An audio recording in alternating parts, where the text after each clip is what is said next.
শুভ সকাল সবাইকে আমন্ত্রণ জানাচ্ছি মেরিল মিল্ক সোপবার রাঙা সকাল অনুষ্ঠানে। বৈশাখের এই সুন্দর মিষ্টি সকাল, যদিও তাপদাহ চলছে, এই সময় নিশ্চয়ই সবাইকে সবার প্রতি একটু বাড়তি যত্নই নিতে হবে, একটু সচেতন থাকতে হবে। প্রয়োজন ছাড়া আমরা বাসার বাইরে একটু কমই বের হব। তো সবার জন্য শুভকামনা জানিয়ে শুরু করছি আমাদের আজকের রাঙা সকাল। এবং রাঙা সকাল মানেই রাঙা মানুষ, আপনারা বরাবরের মতোই জেনে থাকবেন। আজও আমাদের সঙ্গে তেমনই একজন মানুষই রয়েছেন। তিনি কে সেটি আমরা আনিসের কাছ থেকেই জানাচ্ছি। পুরো রাঙা সকাল পরিবারের সঙ্গে থাকছি কাজী রওশন আরা সাকি, সঙ্গে আরও রয়েছি আমি আনিস। আমার পক্ষ থেকেও সুন্দর একটি দিনের শুভেচ্ছা প্রিয় দর্শক। সাকি যেমনটি বলছিলে যে বৈশাখ মাস চলছে, আর বৈশাখ মাস মানেই কখনো ঝড়, কখনো বৃষ্টি, কখনো রোদ্দুর, যেমনটা কিন্তু আমাদের জীবনের মতোই। তেমনি আমাদের জীবনে প্রিয় দর্শক দুঃখ, কষ্ট, হতাশা, বিষাদ থাকবেই। এই বিষাদের মেঘ একটা সময় সরে অবশ্যই যাবে এবং আমাদের জীবনে নতুন সকালের আবির্ভাব অবশ্যই হবে। সেই প্রত্যাশা, সেই আশাবাদ সবসময় আমাদের ব্যক্ত করতে হবে। শুভ সকাল। শুভ সকাল আনিস, কেমন আছো? ভালো। তোমার ঈদ কেমন হলো? আমার ঈদ ভালো গিয়েছে, তোমার কেমন গিয়েছে? আমারও ভালো। তুমি তো বাড়ি গিয়েছিলে। হ্যাঁ, একদম বাড়ি গিয়েছিলাম এবং এবার কিন্তু অনেকটা বেশি কিন্তু ছুটি পাওয়া গেছে। অনেক সময়। যেহেতু বৈশাখের কথা বলছিলে, তোমার কাছে বৈশাখ মানে কি? এই যে তুমি বললে কখনো রোদ্দুর, কখনো বৃষ্টি, কখনো ঝড়। হ্যাঁ, বৈশাখটা তো আসলে একটা অন্যরকম মাস আমাদের সবার জীবনেই, বছরের নতুন একটি মাস, অন্যরকম একটা ভালো লাগা। আমার কাছে বৈশাখ মানে একেবারে শৈশবে ফিরে যাওয়া। সেই ঝড়ে আম কুড়ানোর একটা স্মৃতি কথা খুব মনে পড়ে। আর রবীন্দ্রনাথের একটা বিখ্যাত কবিতা আছে, জানো নিশ্চয়ই। একদম, আমাদের ছোট নদী চলে বাঁকে বাঁকে, বৈশাখ মাসে তার হাঁটু জল থাকে। আনিস, আমাদের সঙ্গে আজকে একজন বিশেষ মানুষ রয়েছেন, তার বৈশাখ নিয়েও আমরা শুনবো।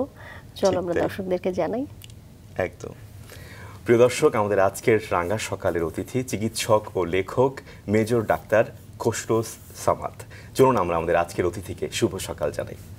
শুভ সকাল। শুভ সকাল। শুভ সকাল। স্যার কেমন আছেন? জি ভালো। আপনি ভালো তো? আমরা সবাই ভালো। আমরা রাঙা সকালে যখন আসি, বিশেষ করে বিশেষ মানুষের সান্নিধ্য পাই, এটি আমাদেরকে আসলে অনেক বেশি সমৃদ্ধ করে। আমরা সমৃদ্ধ হবার চেষ্টা করি। তো আমরা আসলে দুজনে বৈশাখ নিয়ে একটু কথা বলছিলাম, যদিও আমরা অনুষ্ঠানের রীতি অনুযায়ী ছোটবেলা দিয়েই শুরু করি। শুরুতে আমি বৈশাখ নিয়ে জানতে যাব, ছোটবেলাটা কেমন ছিল, কেমন কেটেছে, বৈশাখের সময়ের কোনো কথা মনে পড়ে কিনা? জি, আমার বাবা সরকারি চাকরি করতেন। তো সরকারি চাকরি সুবাদে এক জায়গাতে থাকা হয়নি। এটা ইতিবাচক দিকও আছে, আর কষ্টের কিছু স্মৃতিও আছে। যেহেতু বাবার ঘন ঘন পোস্টিং হতো, তো আমার শৈশবের স্কুল এক জেলা থেকে আরেক জায়গাতে আমাদের যেতে হতো। তো কষ্টের দিকটা হলো যে শৈশবের যে বন্ধুগুলি হারিয়ে ফেলতাম। তখন তো আর ফেসবুকের যুগ ছিল না, তাহলে ওই প্রত্যন্ত আর একটা জেলার বন্ধুরা, মানসিক কষ্টটা পেতাম কিন্তু দেখা হতো না। আর ইতিবাচক দিক হচ্ছে যে ভিন্ন ভিন্ন স্কুলে পড়াতে ভিন্ন ভিন্ন অভিজ্ঞতা হয়েছে এবং প্রত্যেকটা স্কুলের এক এক ধরনের ঐতিহ্য আছে। বিশেষ করে আমাদের শিক্ষক যারা ছিলেন, তারা আলোকিত মানুষ ছিলেন। তারা যেভাবে পড়াতেন, তাদের পঠন রীতি, পঠন শৈলী, জ্ঞানের পরিমাপ এবং মানুষ হিসাবে তারা পিতৃতুল্য এবং পড়াবার সময় আত্মার আত্মীয় করে খুব কাছে টেনে ভালোবেসে পড়াতেন। এইগুলি একটা বড় স্মৃতি। আর শৈশবের কথা যখন বলেছেন, তখন এত বিত্ত বৈভব ছিল না। আর আমি বলেছি যে আমার বাবা সরকারি চাকরির আমপ্রান্তিক অঞ্চলে কাজ করেছি, সেখানে হয়তো আর্থিক সচ্ছলতা বা এত বর্ণাঢ্য করার অবকাশটি কম ছিল, কিন্তু আন্তরিকতা, ভালোবাসা এবং এক পরিবারের সাথে আর এক পরিবারের মিলন এবং যা যতটুকুই যা সামর্থ্য আছে সেইটুকুকেই নিয়েই পয়লা বৈশাখ উদযাপন করা, সারা রাত জেগে অস্থিরতা সকাল কখন আসবে। হয়তো বড় প্রাঙ্গিকে কিছু করা যেত না, কিন্তু ওই পাড়ার যারা মিলে আমরা নিজেরাই ছড়া বলেছি, আমরা নিজেরাই গান করেছি, আমরা নিজেরাই গরুর গাড়িতে করে সাজিয়ে মাইক্রোফোন বাজিয়ে যতটুকু ছিল নিজেরাই গান গেতে গেতে যেতাম। আমাদের মা খালারা, তখন হয়তো দামি খাবারটা ছিল না, এই ইলিশ কালচারটাও আসেনি, তখন আমরা যা পারতাম তখন সেটুকুই খেতাম। ওইটুকুর ভেতরে আনন্দ ছিল। আর ছোট ছোট শহরে পলাশ ফুল ফোটে, শিমুল ফুল ফোটে, এটা ফেটে যেত, তো তুলো বের হয়ে আসতো। ওইটা একটা থ্রিল, আমরা খুব অস্থির উন্মাদনায় দেখতাম যে তুলা ফাটছে, তুলো উড়ে উড়ে যাচ্ছে।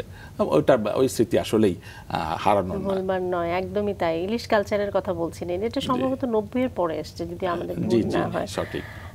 স্যার আপনি বিভিন্ন সংগঠনও করতেন, আমরা আসবো সেই জায়গায়। ছোটবেলাতে আরও একটু থাকতে চাই, ছোটবেলা থেকেই যদিও আপনি সংগঠন করতেন, বিভিন্ন সংগঠনের সঙ্গে ছোট ছোট করে আপনার যুক্ততা। ভাই বোন, ভাই বোন ছিলেন, পরিবারটা কেমন ছিল একটু যদি শুনি। জি, আসলে মানুষের জীবনে পরিবার অত্যন্ত গুরুত্বপূর্ণ ব্যাপার। তার স্কুলিংটা তো আসলে বাবা মার হাত ধরেই হয়। তো আমরা 3 ভাই বোন। 3 ভাই বোনের ভেতরে আমার বাবাটার কথা বলি আগে। আমার বাবা ব্যাংকার ছিলেন এবং ঢাকা বিশ্ববিদ্যালয় থেকে সর্বোচ্চ পড়াশোনা উনি করেছিলেন। আর আমার মা বিএড পাশ করেছিলেন। তো ওনার কাছে মনে হয়েছে যে এই অতীত জ্ঞান এটা উনি বড় ক্ষেত্রে দিতে পারতেন, কিন্তু উনি তার সন্তানদেরকেই অগ্রগণ্য দাওয়াতে উনি আমাদেরকে নিয়েই সময় কাটিয়েছেন। আক্ষরিক অর্থে পেশা যেটা বলতে যা বোঝায় সেটি হয়তো উনি করেন নাই, কিন্তু তার মেধা, তার শ্রম, তার অতীত জ্ঞান এটা তিনি সন্তানকে লালন পালন করবার সময় দিয়েছেন। এবার ভাই বোনের কথা বলছিলেন, আমি সহ 3 ভাই বোন। আমার ছোট ভাইটা বুয়েট থেকে পাশ করেছে, মেকানিক্যাল ইঞ্জিনিয়ার, ফার্স্ট ক্লাস পেয়েছিল। পরবর্তীতে MBA করে কর্পোরেট জব করে, একটা পাওয়ার প্ল্যান্টের বাংলাদেশের CEO, এবং এর সুবাদে বাকি অন্যান্য মালয়েশিয়া এবং এই বেল্টেরও এই তার নেটওয়ার্কের অধীন। বোনটি আমার মতো ডাক্তার। তো উনি বাংলাদেশ সিভিল সার্জনে, সিভিল সার্ভিস BCS ক্যাডারে চাকরি করেন। উনি সহযোগী অধ্যাপক হয়েছেন, হিস্টোপ্যাথোলজিস্ট। বর্তমানে বাংলাদেশ সংসদ ভবনের মেডিকেল স্ট্রাকচার যেটা আছে ওটার উনি প্রধান। বাহ, তার মানে বলা যায় মা রত্নগর্ভা মা আপনারা। জি, মায়ের ব্যাপার আমি একটু স্পর্শকাতর, আমি নিশ্চয়ই বলবো। আমরা সবাই অবশ্যই। জি, আমরা এভাবে শুনতে চাই, মায়ের গল্প আরো শুনবো। ছোট্ট করে আগে দর্শকদেরকে আপনার সম্পর্কে জানাতে চাই, তারপর ফিরতে চাই।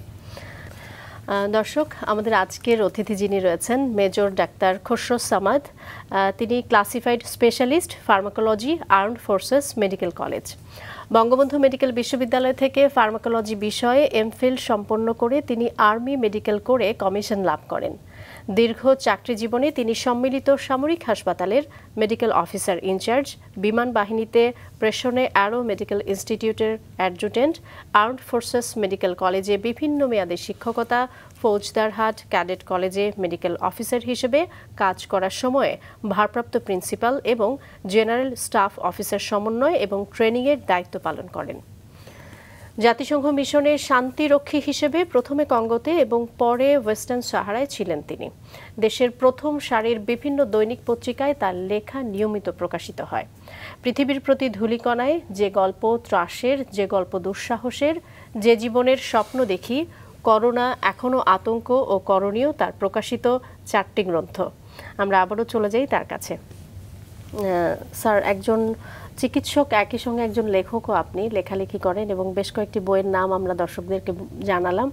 এর মধ্যে বইগুলো আমাদের মাঝেও রয়েছে, আমরা বইগুলো নিয়েও কথা বলবো। যেহেতু ছোটবেলায় ছিলাম, জানতে চাচ্ছিলাম মায়ের ভূমিকা নিয়ে তো আসলে বলবার কিছু নেই। মা বাবা প্রত্যেকের জীবনই আসলে অপরিসীম গুরুত্বপূর্ণ, এবং আপনিও যেটি বলছিলেন, আমরাও যেটি জানি যে আসলে পরিবার হচ্ছে একটা শিশুর জীবনের সবচেয়ে বড় বিদ্যালয়, সবচেয়ে বড় শিক্ষা প্রতিষ্ঠান। সেখান থেকে সে যে নীতিগুলো বা আদর্শগুলো ধারণ করে সেটি আসলে সে পুরো জীবন ভরই কোনো না কোনোভাবে বহন করতে থাকে এবং সেটারই আসলে প্রস্ফুটন ঘটতে থাকে। আমরা যদি একটু শুনি যে বাবা আসলে কি চাইতেন বা মা কি চাইতেন, সন্তানরা শুধু পড়ালেখাই করুক নাকি শিল্প সংস্কৃতি সব কিছুর দিকেই তারা কিছুটা হলেও বিচরণ করুক? জি, ধন্যবাদ। মা দিয়ে শুরু করা যাক। তো আমার মা নিজেই যখন বিএড করেন তখন উনি রাজশাহী উইমেন্স কলেজের নির্বাচিত ভিপি ছিলেন। আমাকে একটু পিছনে ফিরতে হবে, ধরেন 60-এর দশকে রক্ষণশীল যুগ। তখন তো আমাদের মা বোনেরা স্কুল কলেজে যেতেই পারতো না, পর্দা প্রথা অত্যন্ত কঠিন ছিল এবং উনি টেবিল টেনিসের চ্যাম্পিয়ন ছিলেন। তাহলে প্রেক্ষাপটটা চিন্তা করতো, 60-এর দশকে উনি টেবিল টেনিস খেলছেন, 60-এর দশকে উনি মঞ্চে কথা বলছেন, 60-এর দশকে উনি ভোট চাইছেন অথবা প্রতিপক্ষকে গালাগালি করছেন, নিজেকে ভালো প্রার্থী বলছেন। তাহলে এটা আসলে উনি নিজেকে সুসংহত করেছেন। তো এই নেতৃত্বের গুণাবলী হয়তো মা হিসেবে উনি চেয়েছেন। আর একটি প্রাসঙ্গিকতা জিজ্ঞেস করি, শওকত ওসমানের কৃতদাসের হাসি, উনি সেই মঞ্চ নাটক করেছেন। তো সেই মঞ্চ নাটক শত শত পুরুষ মানুষ, শত শত বিভিন্ন ধরনের মানুষের সামনে মঞ্চে দাঁড়িয়ে 60-এর দশক, এটি একটু ভাববার বিষয় আছে। তো সেই চ্যালেঞ্জটা উনি হয়তো সন্তানদের ভেতর দেখতে চেয়েছেন। তো পেশার ব্যাপারটি তো আসলে একটা প্রথাবদ্ধ, যে ডাক্তারি হতে হবে বা চিকিৎসকই হতে হবে বা ইঞ্জিনিয়ার হতে হবে, এমনটি আমার মা বাবা খুব বেশি আমাদেরকে শৈশব প্রেশারাইজ করেননি। উনি পৃথিবীর বুকে ছেড়ে দিয়েছিলেন, বাট উনি সুসংহত করতে চেয়েছিলেন যেন আমরা গ্রন্থকিট না হই, মানে পাঠ্যবের গ্রন্থকিট না হই, প্রতিভাটা যেন যতটুকুই থাকুক না কেন এটা বহুমুখী হয়, যেটা আপনি বলেছেন, সাহিত্য মনস্ক, পাশাপাশি বিজ্ঞান মনস্ক, কুরুচির বাইরে থাকা, পরিশীলিত হওয়া, রুচিবোধ তৈরি করা, সর্বোপরি মানবিক হওয়া, এই গুণাবলীকেই ওনারা বেশি প্রাধান্য দিয়েছিলেন। অর্থাৎ একটা মানে প্রগতিশীল এক ধরনের চিন্তা কিন্তু বহন করতেন অবশ্যই আপনার। তাই সেই সময়ে আসলে নাটকে কাজ করা, টেবিল টেনিস খেলা, এগুলো সত্যিকার অর্থেই মানে এগিয়ে যাওয়ার একটা অনেক বড় বিষয় ছিল। স্যার, আপনি রাজশাহীতে জন্মগ্রহণ করেছিলেন। রাজশাহীর কথা শুনলেই সাকি মনে পড়ে একটা একেবারে পরিচ্ছন্ন একটা নগরীর কথা, একটা সুন্দর নগরীর কথা। এখনকার রাজশাহী আর তখনকার রাজশাহীর মধ্যে কি পার্থক্য আপনি দেখেন? জি দেখুন, আমি যখন জন্ম নেই তখনকার স্মৃতি কি আমার মনে থাকার কথা? বাবার এমনিতে চাকরির সুবাদে অনেক জায়গায় পড়া হয়েছে। সত্য বলেছেন, আমি পরবর্তীতে এমবিবিএস রাজশাহী মেডিকেল কলেজ থেকে করি। তো এর ভেতরে মেঘে মেঘে অনেক বেলা পেরিয়ে গেছে। তো এরপরে আমি যখন যেয়েছি, আপনি যেটা বলেছেন, নগরীর আমূল পরিবর্তন হয়েছে। আমি একটা খতিয়ান দেখছিলাম যে বায়ু দূষণে বাংলাদেশের ভেতর সবচেয়ে কম হচ্ছে রাজশাহী। এটা কিন্তু বিভাগীয় শহর, বিভিন্ন ধরনের মানুষজন আসে। তা আপনি যেটা বলতে চাইছেন যে নগরীর যে উন্নয়নটা খুব দৃশ্যমান এবং বিজ্ঞান ভিত্তিক ব্যাখ্যায় আমরা দেখতে পাচ্ছি শহরটি অনেক নতুন অবস্থানে চলে এসছে। চমৎকার। স্যার, আপনি তো এমনিতে পর্যটক হওয়ার স্বপ্ন দেখেছিলেন, তারপরে আপনি ডাক্তার হয়ে গেলেন, তারপরে একেবারে আর্মিতে আপনি যুক্ত হয়ে গেলেন, ফ্লাইট লেফটেন্যান্ট হিসেবে আপনি কাজ করেছেন। এই যে এতগুলো স্বপ্নের বুনন আপনার জীবন জুড়ে, এই বিষয়টার ভিত আসলে কিভাবে রচিত হয়েছিল? জি, আপনি সুন্দর বলেছেন। পর্যটকের ব্যাপারটা কি হয়, আমরা ছোটবেলায় আমি বলেছি প্রচুর পড়াশোনা করতাম। তো প্রচুর পড়াশোনার ভেতরে ভ্রমণ কাহিনীগুলি থাকতো।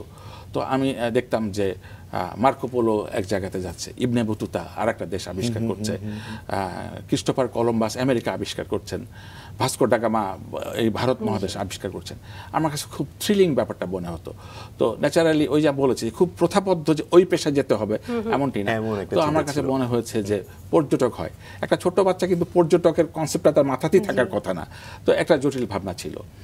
তো আমার দুটো পেশা, চিকিৎসা এবং সামরিক বাহিনীতে থাকা, এটি কিন্তু প্রকারান্তরে আমাকে এই পর্যটকের একটি টাচ দিয়েছিল। এই আলোচনাটা একটু সাকি হয়তো করে এসছেন, সেটা হলো যে আমাকে কয়েকটা দেশে পেশাগত কারণে ভ্রমণ করতে হয়েছে এবং সেই সাথে নেশার বিষয়টিও যুক্ত হয়েছিল। এখন আমি কাজই করেছি সাহারা মরুভূমিতে, কঙ্গো, যেখানে মানুষকে খেয়ে ফেলে, সেরকম একটা দেশ। আর এছাড়া আমার জার্মানিতে যাওয়ার সুযোগ হয়, ইউকেতে যাওয়ার সুযোগ হয়, ফ্রান্সে যাওয়ার সুযোগ হয়। এগুলি আপনি পয়সা থাকলে আপনি হয়তো যেতে পারবেন, কিন্তু রুয়ান্ডার মতো দেশে বা উগান্ডার মতো দেশে এখানে যাওয়াটা খুবই দুঃসাধ্য বা খুব কঠিন। তো আমাকে এই ভেতরে যে আলাদা রকম অর্জন, দেখা, জ্ঞান অর্জন করার, ভিন্ন সংস্কৃতিকে বুঝবার, এই বিষয়টি ছিল। স্যার, জাতিসংঘের শান্তিরক্ষী বাহিনীতে কাজ করার সুবাদে এমন সব দেশে গিয়েছেন আপনি, সেখানে হয়তো বা একেবারে সাধারণ নাগরিকের পক্ষে যাওয়া সম্ভব নয়। সাহারা মরুভূমির কথা বলছিলেন, সেটি কত সালের কথা? এবং আপনি বোধহয় প্রথম বাংলাদেশি ছিলেন সেখানে পা রেখেছিলেন। জি, এটা একটু ব্যাখ্যার দাবি রাখে, না হলে হয়তো ভুল মেসেজ চলে যেতে পারে। এটা একটা সাহারা মরুভূমিতে দুটো প্রতিপক্ষ আছে। একটা যারা পুরনো ওখানকার সাহারিয়ান, আর এটা মরক্কোর কিছু অধিবাসী ওখানে চলে গিয়েছিলেন। মরক্কোর যারা নূতন, এরা সশস্ত্র পেশাদার আর্মি, আর যারা পুরনো ছিলেন তারা দেশপ্রেমিক, তারা হয়তো পুরনো অস্ত্র ব্যবহার করতেন। তো দুজনের স্পিরিট কম না। তো এগুলি তো হেভি আর্টিলারি আর্মামেন্ট। তাহলে দুপক্ষের মাঝখানে যে তাদের ভেতরে যে লিখিত চুক্তি, এটা যেন শান্তি চুক্তিটা যেন থাকে, এটি আমাদের ছিল। তো আমাদের প্রায় 40টা দেশের প্রতিনিধি ছিল। তো আমরা একসাথে 40টা দেশের প্রতিনিধি থাকতাম। তার মানে সংস্কৃতি বিনিময় এবং কার পেশাগত দক্ষতা কীরকম বা কে কীভাবে কাজ করে, তার রুচিবোধ, একজন, এটা আমাদের খুব কাছ থেকে দেখবার সুযোগ হয়েছে। আমরা একসাথে দুপুরে খাওয়া খেতাম বা সন্ধ্যার সময় খেলতাম। কিন্তু ডাক্তাররা ছিলাম আমরা শুধুমাত্র বাংলাদেশের, এবং আমাদের সাথে ডাক্তার থাকলে সঙ্গত কারণে আইসিএ, প্যারামেডিক্স, এক্স রে যে ইন্টারপ্রেট করে, নার্সিং সার্ভিস, এদের লোকরা ছিল।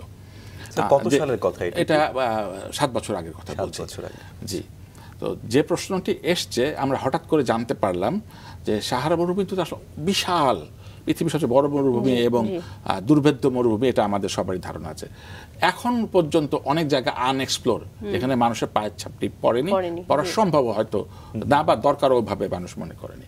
একটা অ্যারোনাইমাস একটা জায়গাতে কিছু অচেনা মানুষ, তাদের উদ্দেশ্য বোঝা যাচ্ছে না, তারা তাদের উপস্থিতি লক্ষ্য করা যাচ্ছে এবং তাদের হাতে হাতিয়ার আছে বলেও মনে হচ্ছে। তাহলে এখন তাদের কাছে যেতে হবে। এখন সাহারা মরুভূমির মাটিতে যেখানে ভালো করে গাড়ি চালানো সম্ভব না, এবং ওইখানে সাহারা মরুভূমির যে মাটির রং, ওখানে সাপ থাকে এবং ওই সাপ বিষধর সাপ, একটি দংশন মৃত্যুর জন্য যথেষ্ট, এগুলোকে খুঁজে পাওয়া যায় না, রংটার সাথে ক্যামোফ্লেজ করে থাকে। এবং স্করপিয়ন থাকে, কাঁকড়া থাকে, এবং সেগুলিও বিষাক্ত, এক সামান্য দংশন মৃত্যু আসতে পারে। তো ওখানে আমাদের গাড়ি রেখে আমরা জানি না যে আসলে কতদিনে পৌঁছাবো, তো দিনের পর দিন হেঁটে আমরা যেখানে গিয়েছিলাম। কিন্তু যে কোনো একটা অপারেশন করবার সময় নেসেসারিলি একজন চিকিৎসক থাকেন, কারণ তাৎক্ষণিকভাবে যদি কোনো কিছু চিকিৎসা দেওয়ার প্রয়োজন হয়। এবং পাশাপাশি আমরা সামরিক অফিসারও তো বটে, একই ট্রেনিং দেওয়া, আমাদের হাতে হাতিয়ারও থাকতো। তো আমরা যখন যে জায়গাটিতে, আপনি যেটা বলতে চাইছিলেন, যে জায়গাটিতে এই দুষ্টু লোক আছে বলে আমাদের কাছে তথ্য ছিল, সেখানে যাওয়া হলো। এবং আমাদেরকে ওখানে কখনোই কেউ যায়নি, সঙ্গত কারণে কোনো বাঙালি যায়নি।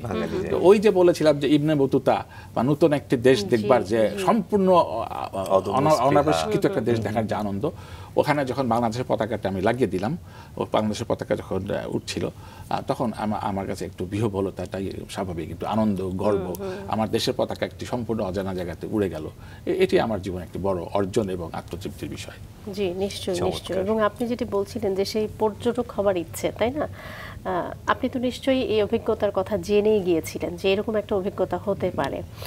অনুকূল প্রতিকূল দুই ধরনের পরিবেশের মাঝেই আপনাকে আসলে কাজগুলো সম্পন্ন করতে হবে। তো আমার যেটা মনে হয় যে এই যে জানবার ইচ্ছা বা এক্সপ্লোর করবার ইচ্ছা, সেই ইচ্ছা থেকেই মনে হয় আপনি কখনো পিছপা হননি, বা আপনার কখনো মনে হয়নি যে না, এই কাজটি আমার জন্য হয়তো কিছুটা হলেও ভয়ঙ্কর হতে পারে বা আমার জন্য সুবিধাজনক নাও হতে পারে। তো সেই জায়গা থেকেই হয়তো আপনি কাজগুলো করেছেন বা গিয়েছেন। আমরা সেই অভিজ্ঞতার কথা জানছিলাম। আমি একটু পেছনে ফিরতে চাই, আপনার কলেজ জীবনটা নিয়ে আমি একটু জানতে চাই এবং কিভাবে আপনি আপনার কর্মজীবনে প্রবেশ করলেন। আমি এই ধারাবাহিকতাটা একটু বজায় রাখতে চাই, একটু যদি বলেন। জি, আমি আগে বলবার চেষ্টা করেছি, আমি রাজশাহী মেডিকেল কলেজে পড়েছি এবং আমি কখনো একদিনও মাকে ছাড়া থাকিনি।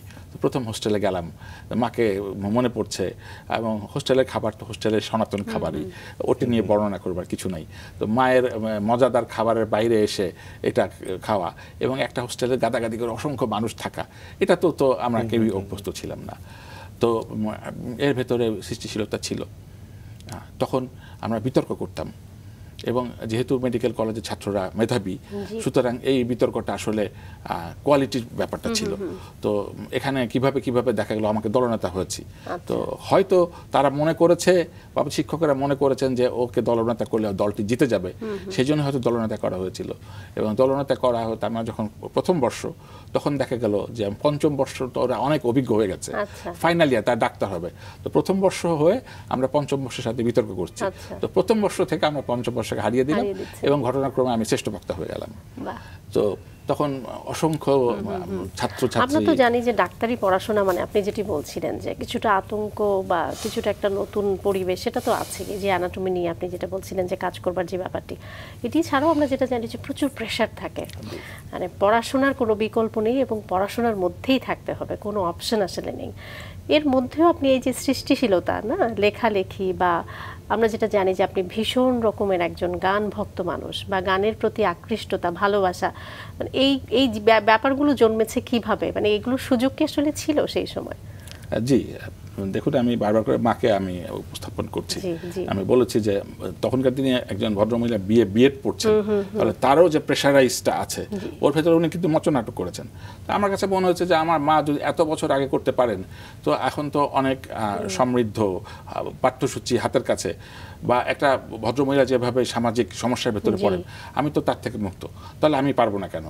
আর আমার মা বা বাবা দুজনে অনুপ্রেরণা দিতেন যে না, তোমাকে দিনে দিনেই সবচেয়ে ভালো রেজাল্ট করে গ্রন্থকিত চিকিৎসক হতে হবে, এমনটি না। তো মানবিক গুণাবলী অর্জন করতে গেলে তো এই বিষয়টি আসে। আর সঙ্গীতের বিষয়টি আপনি বলেছেন, সঙ্গীত আমার কাছে উপাসনার মতো। বাপি লাহিড়ীর একটা কথাই তো আছে যে আমি বিশ্বাস করি সঙ্গীতে, তাই বিশ্বাস করি ভগবান। সঙ্গীতের অবস্থানটা ভগবানের কাছে, ঈশ্বরের কাছে, আত্মার কাছে। তো এই জন্য গানটি ছিল। কিন্তু মানে মজাটি হলো ঈশ্বর আমার কণ্ঠে সুর দেননি। তো আমি ছোটবেলায় যখন গাইতে চেষ্টা করলাম, জি আমি যখন গাইতে গেলাম, আমাকে গুরুজি প্রথম দিনে বলেছে তোমাকে দিয়ে যাই হোক তুমি নিজে কখনো গাইতে চেও না, পচা ডিম যেগুলো আছে সব তোমার ভাগ্যে পড়বে। সেই থেকে গাইবার চেষ্টাটি আমি করিনি, কিন্তু মুগ্ধ বিস্ময় এবং আনন্দ নিয়ে আমি গান শুনি। কার গান শোনা হয় স্যার আপনার? বহুমুখী শ্রোতা বলা যেতে পারে। গানের ধরন তো বহু রকম আছে। আমরা কি কথা বলি যে সোনালী দিনের গান, সেগুলি 60-এর দশকে ধরা যাক উত্তম যেগুলি লিপ করেছেন বা আশা সুচিত্রা যেগুলি করেছেন, তার মুগ্ধ দর্শক বা শ্রোতা ছিলেন আমার বাবা, পরবর্তী প্রজন্ম আমি এবং আমার সন্তান। দেখা যাচ্ছে এক নারী কণ্ঠের আমার বাবা প্রেমিক ছিলেন, আমিও প্রেমিক এবং আমার সন্তানও প্রেমিক। পরম্পরা 3 প্রজন্ম আমরা একই মুগ্ধতে শুনছি। এছাড়া রবীন্দ্রনাথ তো রবীন্দ্রনাথ, তিনি তো সূর্য। নজরুল তো বহুমাত্রিক একটা মাধ্যম। আর আধুনিক কালে আমি খুব উন্নাসিকতা দেখাবো না, এরকম একটা আমাদের কথা চলে, আরে ওরা কি গান গাইছে, করুক না, চেষ্টা করুক না। অস্থিরতা একটা সবকিছু বিশ্বই অস্থিরতার ভিতরে যাচ্ছে। তো এগুলি একসময় যেগুলি গুণগত মান সেগুলি টিকে যাবে, আর যেগুলি অস্থিরতা আজকে হয়তো স্টানবাজি করে, কিন্তু আগামী দিনে আমি নিশ্চিত যে আমরা আরো ভালো গান পরবর্তী প্রজন্মের কাছে আমি আস্থা রাখি, ওরা আরো ভালো গান উপহার দেবে, এটা আমার বিশ্বাস আছে। চমৎকার স্যার। স্যার আপনি সাকি যেভাবে বলছিলেন যে কলেজ জীবনে ছিলাম আমরা, স্যার আপনি মেডিকেলের কলেজ, রাজশাহী মেডিকেল কলেজ থেকে আপনি MBBS সম্পন্ন করেছেন, এর পরের ধাপটি সম্পর্কে জানতে চাই। জি, আমি একটা ডাটা দিতে চাই, সেটা হলো যে আমরা ডাক্তারকে যখন জিজ্ঞেস করি তখন বলি যে আপনি কিসের ডাক্তার, ধরা যাক আপনি নাক কান গলার ডাক্তার, নাকি আপনি হার্টের ডাক্তার, না আপনি লিভারের ডাক্তার। বিষয়টা হলো MBBS মানে bachelor of medicine and bachelor of surgery, তারা কিন্তু সব বিষয়ে ব্যাচেলার, ফান্ডামেন্টাল জ্ঞান সবাই থাকে। পোস্ট গ্র্যাজুয়েশন করতে যে আমাদের সময় শতকরা 2 থেকে মাত্র 5 ভাগ ডাক্তারেরা পোস্ট গ্র্যাজুয়েশন করার সুযোগ পেতেন, এবং পোস্ট গ্র্যাজুয়েশন করতে যে আবার তার অর্ধেক বা তার বেশি ঝরে যেতেন, first part, second part, third part. এবং তখন আমাদের বয়স অনেক বেশি হয়ে গেছে, আমরা অনেকেই বিবাহিত হয়েছি, সন্তান হয়েছে। আমি প্রেষণে যাওয়ার কারণে আমার সেনাবাহিনী আমার সমস্ত খরচ বহন করেছে, টিউশন ফি থেকে একই বেতন পেতাম, কিন্তু যারা বাইরে থেকে আসেন তাদের জন্য এটা অনেক কঠিন হয়ে যায়। তো আমি যেটা বলতে চাইছি যে আমি বঙ্গবন্ধু শেখ মুজিব মেডিকেল বিশ্ববিদ্যালয়ে একটি নির্বাচনী পরীক্ষার মাধ্যমে ওখানে আমি ভর্তি হই, ফার্মাকোলজি। এটা 3 বছরের কোর্স ছিল। তো 3 বছরে এটা বলা হয় যে সে পরিবারকে নামে অনেক ক্ষেত্রে ভুল করে ফেলে। তো আমি পরিবার নামে ভুলিনি, সেটি আমার খুব মনে থাকতো। তবে আমার কাছে তখন ট্রাফিক জ্যাম খুব বেশি ছিল, এখনো শাহবাগে থাকতে হতো। তো এখান থেকে প্রতিদিন ক্যান্টনমেন্ট থেকে শাহবাগে যেতে 2-4 ঘন্টা নষ্ট হয়ে যাওয়াটা তখনের জন্য। এই জন্য আমি একটা হোস্টেলের একটা সিট নেই এবং ওখানেই থাকতাম এবং ওখানে পড়াশোনা করতাম। এবং ওই লাইব্রেরিতে আমরা রোস্টার করে পড়তাম, যে আমার চেয়ার এটা 8 ঘন্টা থাকতো, তারপর অন্যরা এসে দখল করে ফেলতো। তো আমি হচ্ছে যে লাস্ট ইনিংসটা খেলতাম। লাস্ট ইনিংস মানে রাত 2টোর দিকে এসে রুমে পড়ে রাত 2টো থেকে সকাল পর্যন্ত। তো আমার যিনি পার্টনার পাশে বসতেন, আমরা ফিসফিস করে যে আচ্ছা এটা এই ওষুধটা কীভাবে কাজ করে, প্যারাসিটামলটা কাজ করে, এই অ্যান্টিবায়োটিকটা কীভাবে, আলেকজান্ডার ফ্লেমিকি, ও আমরা ফিসফিস করছি, আবার পাশের জন চোখ লাল করে এই ফিসফিস করো না। তো এইভাবে আমাদের পড়াশোনাটা চলেছে। চমৎকার। তো প্রথম কর্মজীবন নিয়েও যদি একটু শুনি যে কেমন লাগতো বা কোথায় জয়েন করেছেন? কর্মজীবন বলতে আমি সম্ভবত সেনাবাহিনীটাই আমরা বলতে চাইছি। তার আগে কিছুদিন আমি পিজি হাসপাতালে, তখন পিজি হাসপাতাল বলা হতো, কাজ করেছি। যেহেতু এটা প্রোটোটাইপ ডাক্তারের জীবন, ওইটা পরবর্তী আলোচনায় আসবে বলে আমি আর এটা ফোকাস করতে চাইছি না। সেনাবাহিনীতে প্রথম পোস্টিং হলো খাগড়াছড়িতে। তো আমরা প্রত্যন্ত যেটা হয় এখন পর্যন্ত যেটা হচ্ছে, প্রথম পোস্টিং হচ্ছে খাগড়াছড়ি। তখন একটা ভীতি হওয়াটা দোষে কিছু না। আমরা প্লেন ল্যান্ডে মানুষ হওয়া, আমার জীবনে বিরাট একটা উত্তরবঙ্গে কেটেছে বা ঢাকাতে কেটেছে। তো খাগড়াছড়ি যেই সময়টা বলছি, তখন তো টেলি নেটওয়ার্কের কোনো প্রশ্নই আসে না, এবং আমাদের ল্যান্ড টেলিফোনও আমরা সহজে ঢাকাতে পেতাম। কত সালের কথা এটি? আমি 94 এর কথা বলছি, 1994 এর কথা বলছি। তো তখন কাউন্টার ইনসার্জেন্স, দেশ বিরোধী যারা চক্র, যারা দেশকে বিচ্ছিন্ন করতে চায়, তারা অত্যন্ত সুসংহত ছিল, তারা সামরিক ট্রেনিং নিত এবং বলা হয় তাকে বিভিন্ন দেশ তাদেরকে অস্ত্র এবং সরাসরি প্রশিক্ষণ দিত, সুতরাং তাদেরকে হালকা করে দেখবার কোনো অবকাশ ছিল না এবং তারা ভারী অস্ত্র নিয়ে সম্মুখ সমর করত। তো আমার চিকিৎসক হিসাবে এরকম আমরা সামরিক পোশাক পরতাম, সুতরাং আমরা যে ডাক্তার এটা আসলে বাইরে বোঝার অবকাশ করতো না। আমি আগে বলেছি যে আমরা যখন এই অপারেশনে যেতাম একজন ডাক্তার, সামরিক ডাক্তার সবসময় সাথে থাকতো। তো আমাদের সৌভাগ্য যে একজন চিকিৎসক হিসেবে ওই একই হাতিয়ার নিয়ে, সংবেদনশীল, অত্যন্ত সফিস্টিকেটেড, খুব আপডেটেড হাতিয়ার নিয়ে একই সম্মুখ সমরে যাওয়া, এটা করবার সৌভাগ্য হয়েছে। কিন্তু একটি দুঃখ থেকে আমি অতিক্রান্ত হতে পারিনি। আমার যিনি রুমমেট ছিলেন লেফটেন্যান্ট আরিফ, তো সরাসরি কনফ্রন্টেশনে উনি আমার চোখের সামনে মারা যান। তো তার দায়ভার হোক, তার মৃত্যুভীতি হোক, হয়তো বুলেটটা একটু ঘুরিয়ে আমার দিকে আসতে পারতো, সেটা আমি জানি না। ঈশ্বর কি লিখেছিলেন, তার মনে কি আছে সেটা আমাদের জানা নাই। তো এই কষ্ট ওনার যখন পরিবারকে আমি দেখি, তার বাবা মাকে দেখি, আমি ঠিক আসলে উত্তর দিতে পারি না।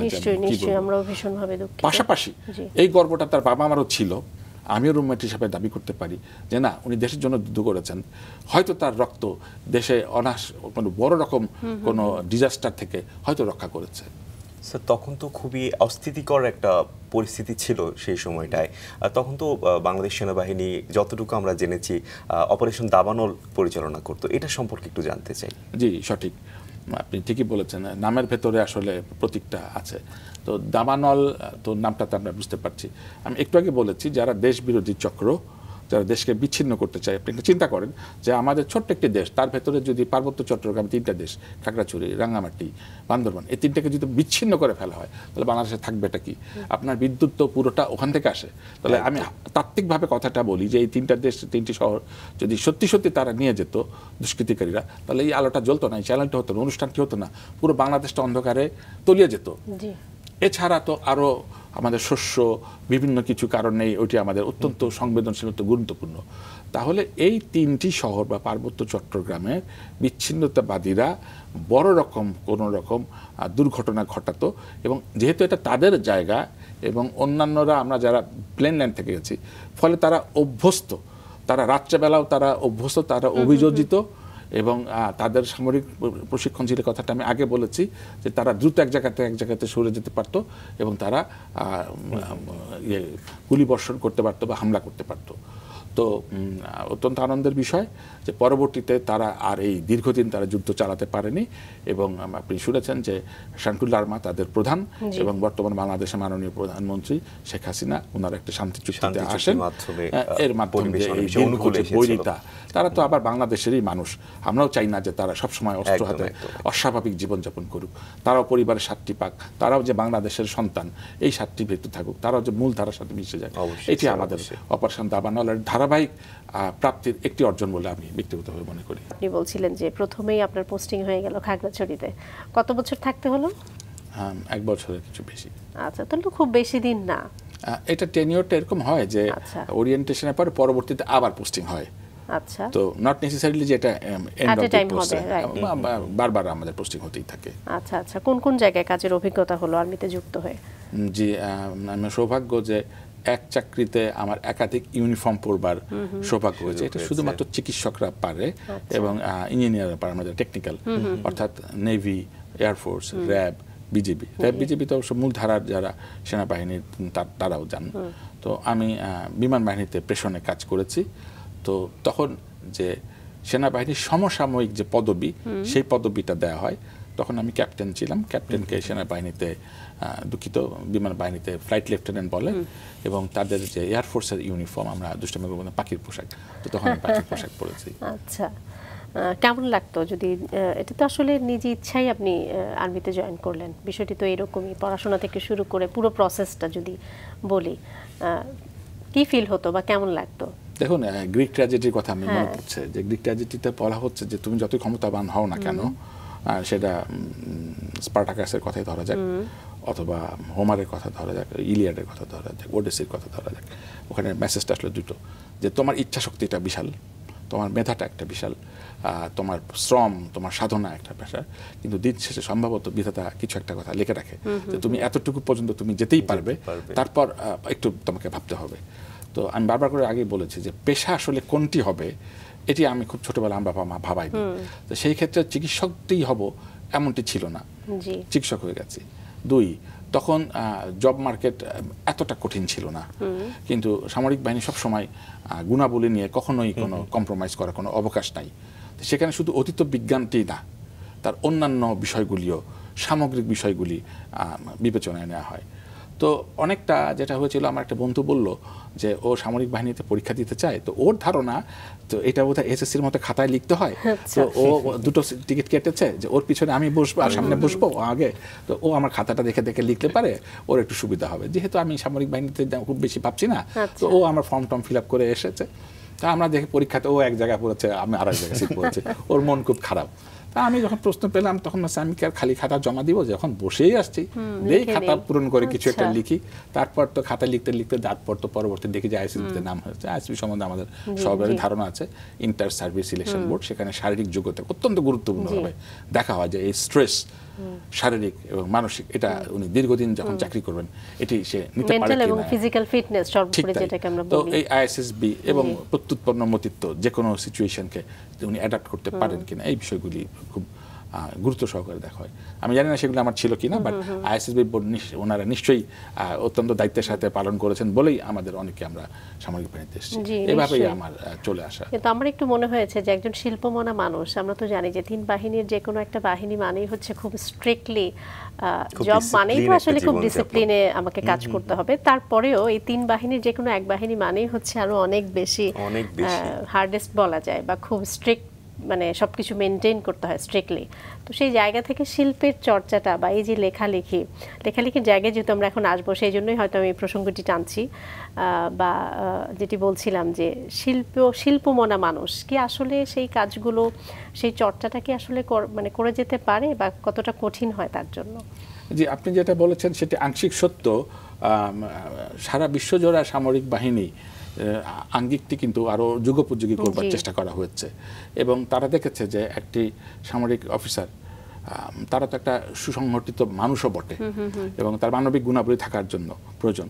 এই জন্য সমকালে আপনার কাছে নিশ্চয়ই তথ্য আছে যে সেনাবাহিনীর ভেতরেও শিল্প, সাহিত্য, সংস্কৃতি চর্চা চলে, এবং শুধুমাত্র অফিসার না, অফিসারের পরিবার যারা আমাদের দম্পতি, ওনাদেরকে ঘিরে লেডিস ক্লাব একটা থাকেন, ওনারা নিজেরাই অনুষ্ঠান উপস্থাপনা করেন, ওনারা নিজেরাই সাংস্কৃতিক অনুষ্ঠান করেন। এমনকি আমাদের শিশু যারা একদম ছোটবেলা, তারা চিলড্রেন ক্লাবে তখন থেকে আবৃত্তি শেখানো হয় বা গান শেখানো হয়, এরকম অংশগ্রহণটা থাকে। তো এবং আমার যে সময়টা আমার একটু দায়িত্ব নিয়ে একটু সুসংগত হয়েছি, তখন মুক্তিযুদ্ধের পক্ষে শক্তি ক্ষমতা এসছেন, তখন আমাদের সেনাবাহিনী আরো পরিণত হয়েছে। তখন যে জিনিসটা হয়েছে, আমাকে বলা হলো যে মহান মুক্তিযুদ্ধ নিয়ে এখন কিন্তু অনেক কাজ হচ্ছে, কিন্তু আমি যখন বলি তখন কেবল শুরু হয়েছে, বা এত তথ্যপাত্র, আর্কাইভ, ইউটিউব এসব ছিল না, এটা নিয়ে তুমি একটা কাজ করো। তো আমি স্কুলের বাচ্চাদেরকে নিয়ে, এটা অত্যন্ত দুরূহ, স্কুলের বাচ্চারা তো আসলে এগুলো তখন জানতোই না, তো স্কুলের বাচ্চাকে নিয়ে সেই নবাব সিরাজউদ্দৌলাকে আমি যদি বটলনেক ধরি, যে আমাদের বাংলার স্বাধীনতা হারিয়ে গেল, তারপর 100 বছর পর সিপাহী বিদ্রোহ হলো, সেখানে মঙ্গল পাণ্ডেকে ঝুলিয়ে দেওয়া হলো ফাঁসির কাস্টে, তারপর থেকে আস্তে আস্তে আস্তে মুক্তিযুদ্ধে ধারাবাহিকভাবে এই বিষয়গুলি আমি মঞ্চস্থ করবার চেষ্টা করি। তো আমি খুব সাহস করে নিজেই একটা স্ক্রিপ্ট তৈরি করলাম, গীতি আলেখ্য। তো আমি গীতি আলেখ্য পড়তে গেলে আমাকে ময়মনসিংহ গীতিকার সহযোগিতা নিতে হলো, পড়লাম মলুয়া কিভাবে হয়, কিভাবে মঞ্চকে আবার ধরে রাখবার ব্যাপার আছে, যেন খুব যান্ত্রিক না হয়, আবার মেসেজটি যেন যায়। তাহলে আমাকে ইতিহাস পড়তে হলো, আবার তখনকার কস্টিউমগুলি কীরকম হবে, নবাব সিরাজউদ্দৌলা কেমন পোশাক পরতেন, মঙ্গল পাণ্ডের হাতিয়ারটি কেমন ছিল, সেগুলি নিয়ে আমাকে কাজ করতে হলো। তো আমার অফুরন্ত অনেক কাজ করতে হয়, এবং সেনাবাহিনী আমাকে সহযোগিতা করেছে। আমি প্রত্যন্ত অঞ্চলে যে এইগুলি ঘেটে ইতিহাসগুলি বের করবার চেষ্টা করেছি, এবং একটা শিশুর মুখ দিয়ে নবাব সিরাজউদ্দৌলা কথাগুলিকে বের করে না, এটি খুব সহজে বিষয়টি ছিল না। তো এটি পরিবেশন করবার সময় একটা ডিভিশনে অনেক অফিসার থাকে আপনারা জানেন, এবং সৈনিক থাকে কয়েক হাজার। তো এই সৈনিক এবং অফিসার এবং আমার স্ত্রী সেখানে উপস্থিত ছিলেন, তার সামনে অনুষ্ঠান করাটা, এবং সম্মানিত সেনাপ্রধান এবং অন্যান্য ঊর্ধ্বতন কর্তৃপক্ষ ছিলেন, তার সামনে সেনাপ্রধানের সামনে অনুষ্ঠান করাটা একটু জটিল বিষয় ছিল। মজাটা হলো যেভাবে হোক অনুষ্ঠানটা তারা মনে করেছেন, দুটো বিষয় ইনার মিনিং আছে, অর্থবহ, এটি আনন্দদায়কও বটে, এবং এটিকে পরবর্তীতে এটাকে আরও সমৃদ্ধ করা হয় এবং এজন্য সেনাপ্রধান পক্ষ থেকে আমাকে একটি সম্মাননাও জানানো হয়েছে। বাহ, চমৎকার। লেখালেখি নিয়েই যেহেতু একটু কথাও বলছিলাম আমরা, লেখালেখিটাকে একদম ছোটবেলা থেকেই হতো টুকটাক? আমি বলতে চাচ্ছি যে যারা লেখালেখি করেন তারা শুরুটা করেন আসলে কবিতা দিয়ে, তখন আসলে কবিতা হচ্ছে কি হচ্ছে সবাই মনে হয় আমরা কম বেশি কবিতাও পড়তেন। জি, আপনি একদমই সঠিক বলেছেন যে আমাদের বাসায় আমি আগে বলেছি যে আমার মা পড়ালেখা করতেন, সেই সুবাদে আমার বাসায় প্রচুর পত্রিকা আসতো। সেই সময় বেগম আসতো, নূরজাহান উনি সম্পাদনা করতেন। তো এর পাশাপাশি তখন শিশুদের কিছু পত্রিকা হতো। শিশু নামে একটা পত্রিকা ছিল, ধান শালিকের দেশ একটা পত্রিকা ছিল, নবারণ, এগুলি পত্রিকা ছিল। তা আমার মা বা বাবা দুজনের মনে এসেছে যে এই পত্রিকাগুলি বাবা সন্তানের হাতে হলে শিশুদেরকে নিয়ে কী কাজ হচ্ছে এটি তাদের জানার বিষয় আছে। তো এইটি শিশুদের এই লেখা পড়তো। আমার পড়তে পড়তে আমার মনে হলো যে আমি লিখবার চেষ্টা করে দেখি না কেন। আপনি যেটা বলেছেন, আমরা আসলে বাঙালি মনোজগতে সবাই রোমান্টিক, ওই না প্রেমিক না বিপ্লবী। তো এই জন্যই হয়তো প্রথম কবিতাটা তারা রোমান্টিক কবিতা লেখেন অথবা বিদ্রোহী কবিতা লেখেন। তো আমি ঠিক ওইভাবে মনে করতে পারছি না যে রোমান্টিক কবিতা কোনটা লিখেছিলাম, বা ওই শিশু মনে কাকে ভালো লেগেছিল বলে কাকে মোনালিসা মনে করে কিছু লিখবার চেষ্টা লিখেছিলেন, অথবা শ্রীকান্তর মতো আমি ফুল ফোটাবার মতো করে কোনটি লিখতে চাই, আমি ঠিক এভাবে মনে করতে না পারলেও ছড়াটি আসলে আমাকে অনেকে প্রভাবিত করেছে। তো ওনাদের নাম আর আমি প্রাসঙ্গিক মনে করছি না। তো ক্লাস 7-এ আমি নিজে একটা ছড়া লিখলাম, লিখে তৎকালীন খেলাঘর শিশুদের একটা পাতা দৈনিক সংবাদে এটা আমি পাঠিয়ে দিলাম। তো ওরা ছেপে দিল। তো ছেপে দেওয়ার পর আমি খুবই বিস্মিত এবং থ্রিল। আমি ওটা নিয়ে এসে স্কুলে নিয়ে এসে আমি সবাইকে দেখালাম। আমার পুরো নামটা সেখানে দেওয়া আছে, ছোট নাম সহ। আমাকে বললো, না এটা তুই না, এটা তোর এরকম হতেই পারে না, পত্রিকাতে এইরকম প্রত্যন্ত শহর থেকে কোনোদিন লেখা আর চাপা সম্ভব না। তো আমার বন্ধুদেরকে বিশ্বাস করাতে পারিনি। আমাদের বন্ধুরা যদি এই অনুষ্ঠানটি দেখে তারা হয়তো এখন বুঝতে পারবে যে আমি তখন মিছে কথাটি বলিনি। একদমই তাই। চমৎকার স্যার। এবং স্যারের কিন্তু একটা ডিসিপ্লিন লাইফ স্টাইল ছিল এবং তার মধ্য দিয়েও কিন্তু সময়টা স্যার বের করে নিয়েছেন এবং আর্মিতে কিন্তু সেই পরিবেশটা কিন্তু রয়েছে। একদমই তাই। এবং সাকি স্যারের কিন্তু কোভিড-19 যে অতিমারি, সেখানে কিন্তু স্যারের একটা দারুণ ভূমিকা রয়েছে।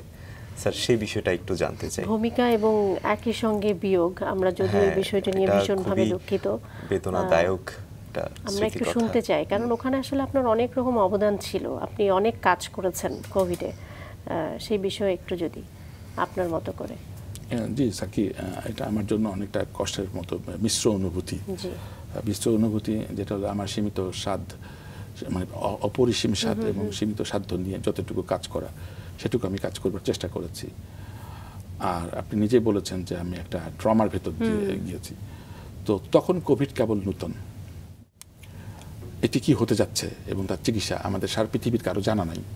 এবং একটা ভয়ঙ্কর ছোট্ট তথ্য দেই, এটা আমরা কম বেশি জানি যে এক সন্তান তার মাকে রাস্তায় ফেলে রেখে চলে আসছে, তার চিকিৎসা নিতে গেলে তার ধারণা ছোঁয়াচে রোগ হয়ে যাবে।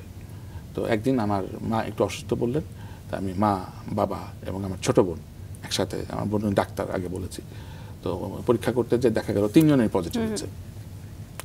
মা বাবাকে দুজনকে আমরা সম্মিলিত সামরিক হাসপাতাল সিএমএইচে ভর্তি করি। তো মা বাবা এক ঘরেই ছিলেন, মানে একটা রুমেই ছিলেন, এবং চিকিৎসকরা তো সবাই আমার কলিগ, কেউ কিছু সিনিয়র, কেউ আমার কোর্সমেট, কেউ হয়তো আমার কন্টেম্পোরারি বা জুনিয়র কেউ হলো। তো তখন চিকিৎসকরা ধরে তো কিছু ভীতি থাকাটা দোষে কিছু নাই, তারা তো অতিমানব না, এবং এই ছোঁয়াচে রোগ সম্বন্ধে তাদের কোনো ধারণা নাই। কিন্তু আমি তাদের প্রতি কৃতজ্ঞ, তারা এই ভয় ভীতিকে উপেক্ষা করে আমার মাকে তার মার মতো করে অনেকটা জেনে, ডিসিপ্লিন তো অনেক, কারো হয়তো পালমোনোলজিস্ট, আমার মায়ের তো ফুসফুস একটা সমস্যা আছে, তাহলে ওই পালমোনোলজিস্টকে যেতেই হয়। কিডনিতে হয়তো কিছু সমস্যা হচ্ছে, তাহলে ওনাকে কিডনির ডাক্তার, নেফ্রোলজিস্টকে যেতেই হচ্ছে, বা অন্যান্য কোনো হেমাটোলজি, রক্তের কোনো সমস্যা, রক্তের ডাক্তারকে যেতেই হচ্ছে। অর্থাৎ একজন ডাক্তার চিকিৎসা করতে পারছেন না, তো একবার এখানে চিকিৎসা হচ্ছে, আবার আরেক ডাক্তারের কাছে যেতে হচ্ছে, এরকম করে, অথবা তারা আমার কাছে আসছে। এবং পাশাপাশি আমার বন্ধুরা, আমার কলিগ এবং ঢাকা সিএমএইচ কর্তৃপক্ষ বলে দিল, তুমি যেহেতু চিকিৎসক, তোমার ফ্রি এন্ট্রি আছে, ডাক্তার হলে তো সব জায়গাতে যাওয়া যায় না, আমি তো সেখানকার এন্টাইটেল ডাক্তার না, তুমি যখন মুহূর্তে তুমি আসবে, এবং তুমি যদি মনে করো যে কোনো চিকিৎসা তুমি সারা পৃথিবী থেকে দিতে পারো, তুমি সেটা দিতে পারো। তো আমি আমার বঙ্গবন্ধু থেকে যেহেতু আমার পোস্ট গ্রাজুয়েশন করা, আমি তাদের সাথেও কাগজপত্র নিয়ে দেখা করি এবং যে চিকিৎসাটি হোক সর্বোচ্চ তাকে চিকিৎসা দেওয়া ছিল, এটা আমি বিশ্বাস করি। জ্ঞান, ঔষধ, প্রযুক্তি এবং সেবা, সেটি নার্সিং সার্ভিস হোক, এবং যিনি ঘরটি পরিষ্কার করেছেন ক্লিনার, আমি তাকেও স্যালুট জানাই।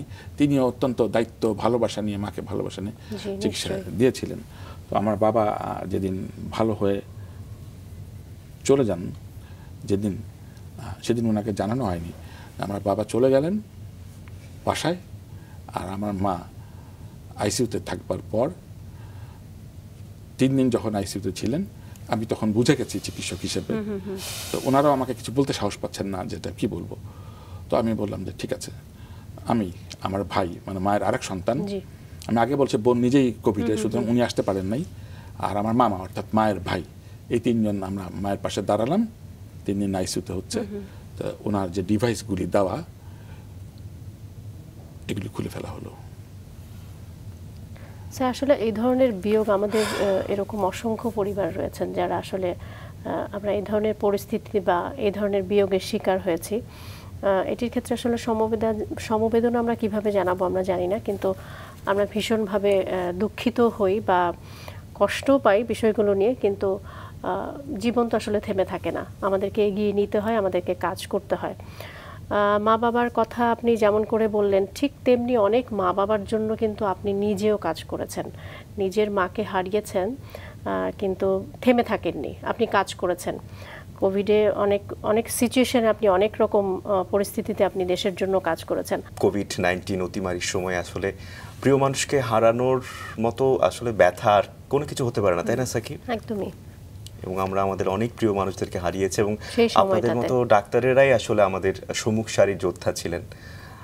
এটা আসলে অনেক বড় গৌরবের, এবং আরেকদিকে আমাদের জন্য অনেক বেশি কষ্টের। স্যার, যেমনটি আপনি বলছিলেন, কোভিড-19 অতিমারির সময় কিন্তু মানুষ ভ্যাকসিন নিতে চাইতো না।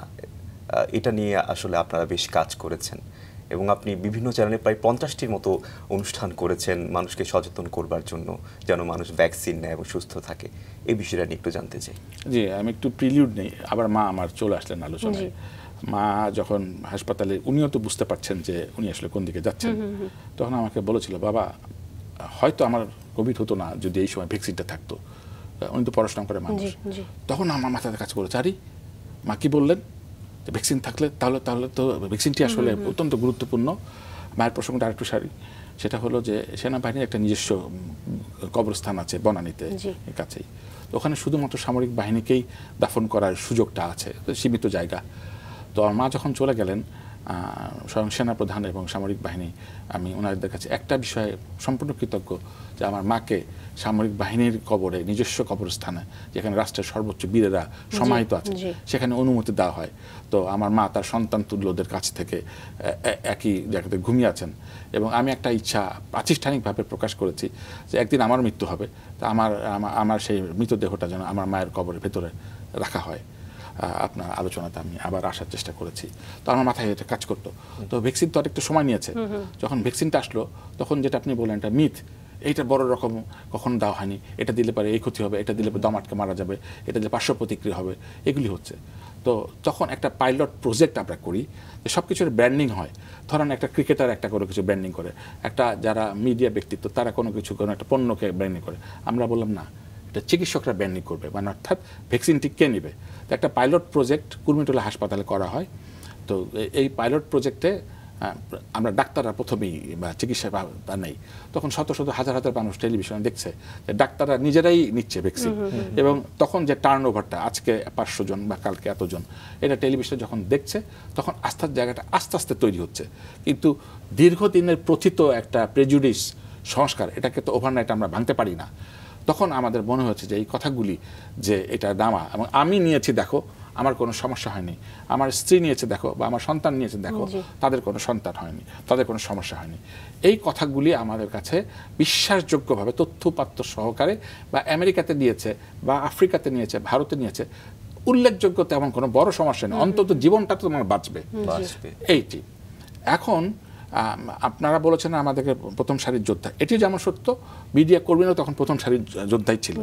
কিন্তু মিডিয়া তখন কিন্তু এই টেলিভিশনে কথা বলাটা, সবাই জুমে কথা বলতে চাইতেন, কারণ এই মিডিয়াতে আসতে গেলে পথে আসতে হবে, এবং ধরেন এই অনুষ্ঠান নেপথ্যে কতজন কলাকুশলী আছে, তাহলে এই ঘরে যদি আমরা একটা অনুষ্ঠান করি তাহলে যে কোনো কারোরই কোভিড থাকতে পারতো তখনকার প্রেক্ষাপটে। তাহলে এই জন্য স্টুডিওতেও কিন্তু আমাদেরকে অনেকে পাওয়া যেত না, এবং সেটি খুব স্বাভাবিক ছিল, আসতে চাইতেন না, আসা সম্ভব ছিল না। আমি এটা চ্যালেঞ্জ হিসেবে নিয়েছি, যেই ডাকুক আমি আসবো, রাত যত হোক আমি আসবো। তো যখন আমি একটা রুগী দেখি তখন একজন রোগীকে চিকিৎসা দিই। এই যে গণমাধ্যমে কথা বলছি, এটা ইউটিউবে থেকে যাবে, এবং কেউ যদি সঞ্চালনা করতে চায় তারা এই অনুষ্ঠানটা দেখে সাকিয়া এভাবে সঞ্চালনা করেন, আপনি এভাবে করেন, এটি তাদের জন্য একটু উদাহরণ থাকে। তো ডাক্তার বিশ্বাসযোগ্যভাবে যখন বলছে, যান্ত্রিকভাবে আপনি কোভিড এটা ভ্যাকসিন নেন ভালো হবে তেমন না, আমি তথ্য দেখাচ্ছি, আমি নিয়েছি, আমার স্ত্রী নিয়েছে, এভাবে আমি কথা বলবার চেষ্টা করেছি। আর এখনকার সোশ্যাল মিডিয়াকে উপেক্ষা করা যায় না। আমরা হয়তো ফেসবুক দূর, আমরা তো বলি দূর, ওইটা কি হবে, তো এইটা তখন খুব ভাইব্রেন্ট ছিল, যেহেতু মানুষ ঘরে থাকতো। তো তখন আমি সোশ্যাল মিডিয়াতে বিশ্বাসযোগ্যভাবে তথ্য উপাত্তগুলি দেওয়ার চেষ্টা করেছি। 3 হলো, তখন আমরা দেখলাম যে চিকিৎসা, যেহেতু ধরেন একজন টেকনাফে আছে, তাকে তো আমি ঢাকায় বসে চিকিৎসা দিতে পারছি না, তাহলে কোনো চিকিৎসা পাবেন না, তখন আমি টেলিমেডিসিনকে উন্মুক্ত করে দিই। তখন ওখান থেকে হয়তো হোয়াটসঅ্যাপে বা যে কোনো একটা অ্যাপসে উনি কানেক্ট হলেন, ওনাকে আমি দেখছি, আপনি একটু কাশি দেন তো, ওনার কাছে কোনোভাবেই চিকিৎসা ব্যবস্থা পৌঁছানো সম্ভব না, তাহলে কাশি দিয়ে আমি ফুসফুসেরটা কেমন অবস্থা সেটা বুঝবার চেষ্টা করেছি, আপনার টেম্পারেচারটা একটু দেখিত, জিপটা একটু দেখিত, এভাবেই তাকে ক্ষেত্র বিশেষে আমরা ঔষধ পৌঁছে দেওয়ার চেষ্টা করেছি। অন্তত একটা প্যারামেডিক্সও পৌঁছে দেওয়ার চেষ্টা করেছি, ক্ষেত্র বিষয়ে একটা স্যালাইন, অথবা সেই সময় যে অক্সিজেন ব্যাপক লেগেছে আমরা কম বেশি যদি মনে করতে, অক্সিজেন সিলিন্ডার পৌঁছে দেওয়ার চেষ্টা করেছি। আমি ধনাঢ্য ব্যক্তি নই, আমার একটা সীমিত, আমি সরকারি চাকরি করি, তো তার ভেতরেই আমি মানুষের কাছে হাত পেতেছি, দেশের ধনাঢ্য ব্যক্তিকে বলেছি যে তুমি পয়সা দাও, তুমি না রুগীর হাতে ওষুধটা কিনে দাও, রুগী একটা অক্সিজেন সিলিন্ডার দাও। তো আমি লিটারেলি তাদের আমি পা ছুঁয়েছি যে না, এটা আর এরকম ক্রাইসিস মানুষ আর কখনো দেখবে কিনা আমি জানি না, তোমার এটা সাদগায়ে জারিয়া, তোমার এটা থাকবে, তুমি দাও। তো আমি অনেক মানুষকে উদ্বুদ্ধ করতে পেরেছি বলে আমার ধারণা, কারণ তাদের আমি হিসাব করে দেখেছি প্রায় 12,000 মানুষের কাছে চিকিৎসা সেবা পৌঁছানো সম্ভব হয়েছে। আমি জানি না এই 12,000 মানুষ হচ্ছে চিকিৎসা সেবা যেখানে পৌঁছাতো না সেই জায়গাতে পৌঁছানো সম্ভব হচ্ছে। এখন এই 12,000 মানুষকে যদি চিকিৎসা সেবা না দেওয়া হতো, আমি বলতে পারবো না যে এই 12,000 মানুষ কি হতো। নিশ্চয়ই স্যার, নিশ্চয়ই। এবং আপনাদের মতো প্রথম সারির যোদ্ধাদের জন্যই হয়তো আমরা এই অতিমারি বা মহামারী অতিক্রম করতে পেরেছি, যদিও আমাদের অনেক প্রিয়জনকে ওরই মধ্যে আমরা হারিয়েছি। স্যার, আমরা আপনার সঙ্গে আরও অনেক সময় গল্প করবার ভীষণ রকমের ইচ্ছা পোষণ আমরা করছি, সময় হলে নিশ্চয়ই আরও একদিন বসবো।